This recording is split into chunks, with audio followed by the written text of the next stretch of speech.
Today we're at Chef Loong Dim Sum and Soup Dumplings. This place is hugely popular, so much so that it's only been open 2 months and they were running out before the weekend even got here. They have dim sum, they have shumai, they got all kinds of Asian delights, and they have a robot waitress. Can't wait to meet her. Let's check it out. I'm a Charleston native. I love to go on cruises, travel to amazing places, and enjoy local cuisine. This is Local Charleston. As we enter the restaurant, we are greeted by the friendly robot that takes you to your seat.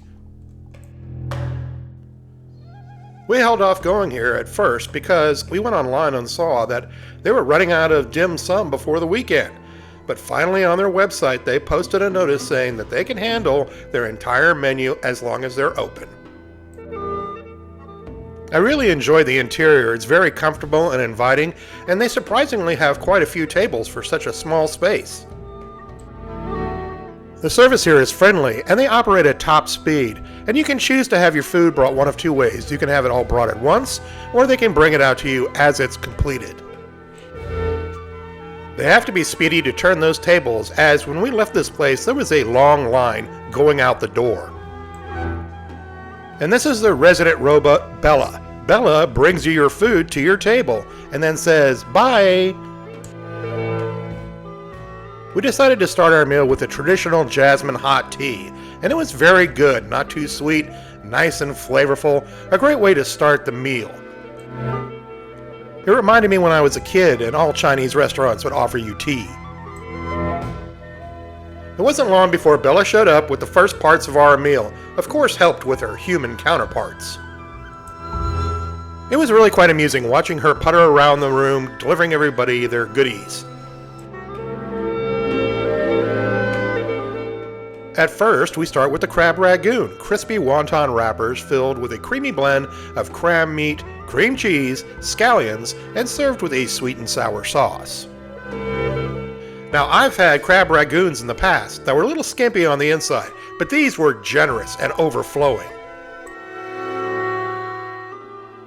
Now, these are the 5-spice drumsticks, which are drumsticks coated in nice Chinese spices. Now, you know they're good because before I could even get the camera over there, my son had already devoured his first one. They were crispy and full of flavor. My son got the curry fried rice, and he went with chicken as his protein. And the portion was a good size. The chicken chunks were nice and big.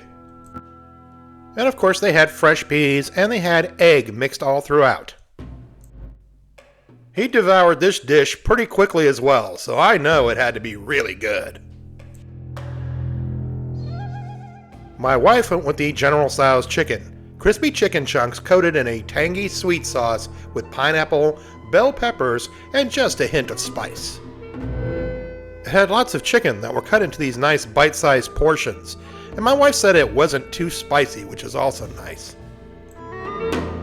If you're a big fan of General Tso's chicken, I think this one will definitely not disappoint. My daughter-in-law went with the sesame chicken. Crispy fried chicken pieces tossed in a sweet and savory glaze, then topped with toasted sesame seeds.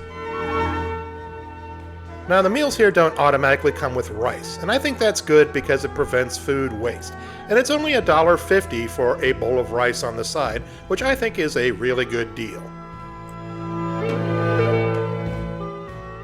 Now, when you first sit down at the table, you're going to see this little placard here, which explains to you the steps it takes to enjoy your soup dumpling. So we're going to give it a shot and try to do it by the instructions. Now, at your table, you're given all the ingredients to make your dipping sauce, which include soy sauce, vinegar, and this nice little chili paste over here.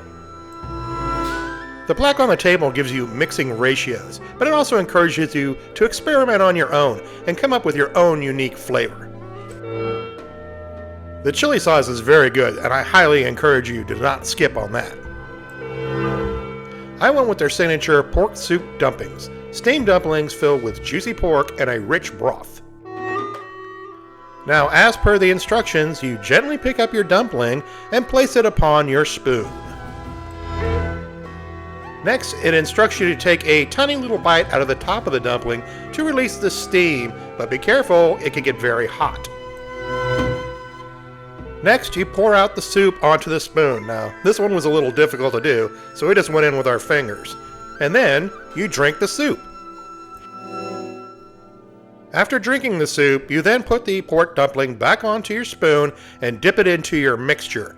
And I'll tell you this, I love these things. They were robust in flavor. The combination of your dipping sauce and that soup really brought out all those flavors.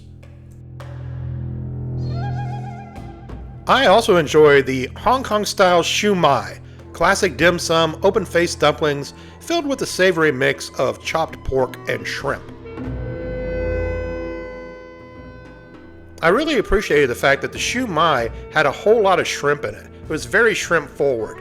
And whenever you take it and you dip it in that mixing sauce, it is really, really good.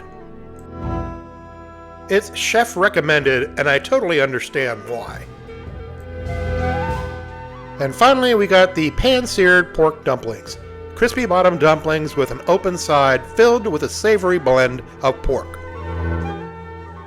These were quite tasty as well, but let me give you a pro tip on this. You may want to get a knife and cut them in half, because it seems like if you bite into one end, the meat wants to just shoot out the other end.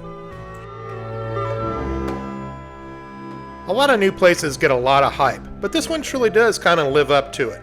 It's become very popular very quickly, mainly because their food is delicious and their service is great. Be sure to say hi to Bella for me. If you enjoyed this video, please like, subscribe, and follow. It doesn't cost you anything and it helps to grow the channel. And we put out a new restaurant video each week. And as always, thanks for watching.